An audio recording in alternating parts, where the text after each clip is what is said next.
First comment gets a shout out in the next video. First appearance. Mr. Warren, correct me if I'm wrong, but formal charges have not been filed yet? That's correct, Your Honor. The defendant was arrested.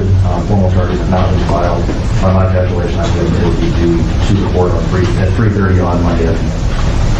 Thank you. Mr. Mercer, anything you would like to say about that? Not regarding that issue, thank you. So the court has reviewed a affidavit in support of a warrantless arrest.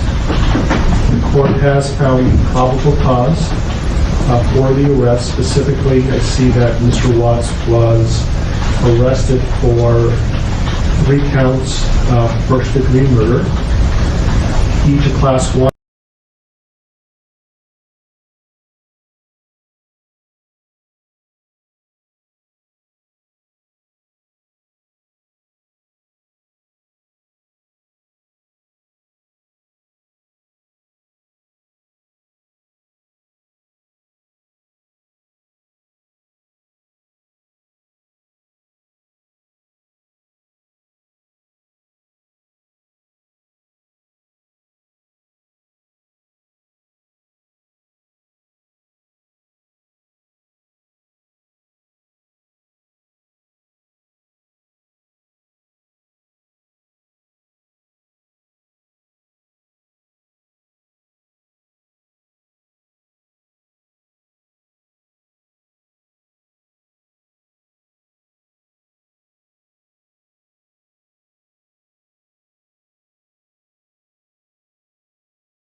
Years have passed since the sentencing.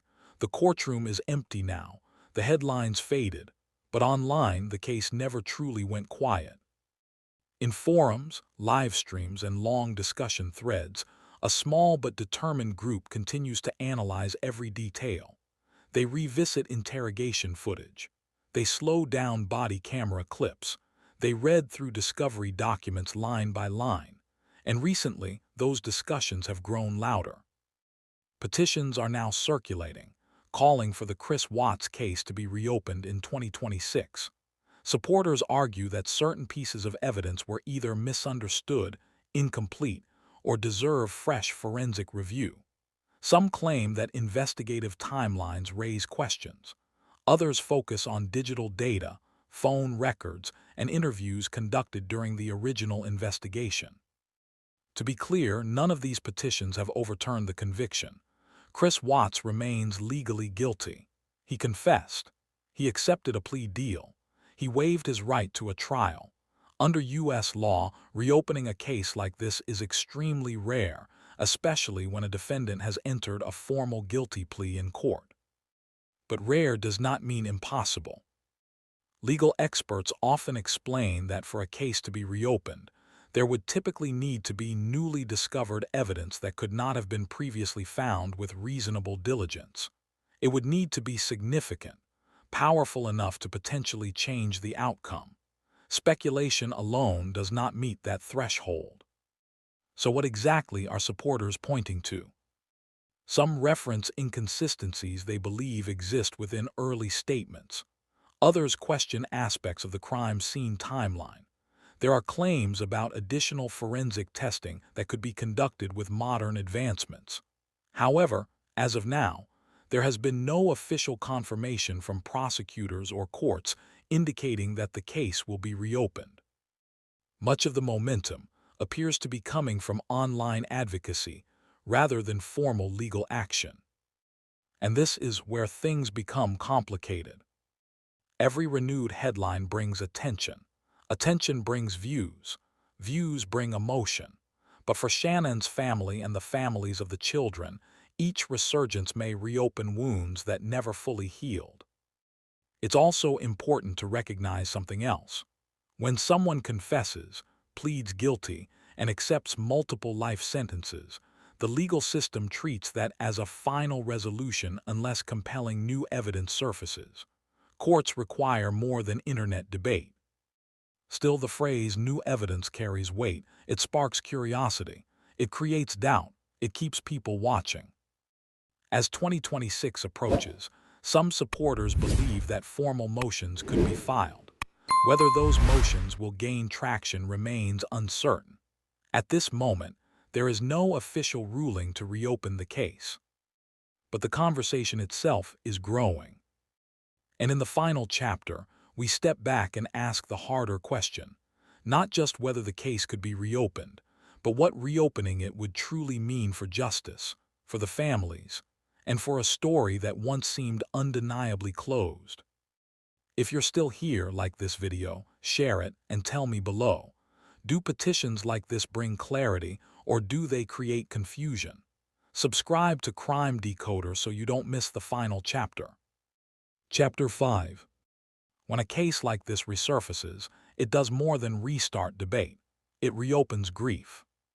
For Shannon Watts' family, for the loved ones of Bella, Celeste, and baby Nico, the legal chapter closed in 2018.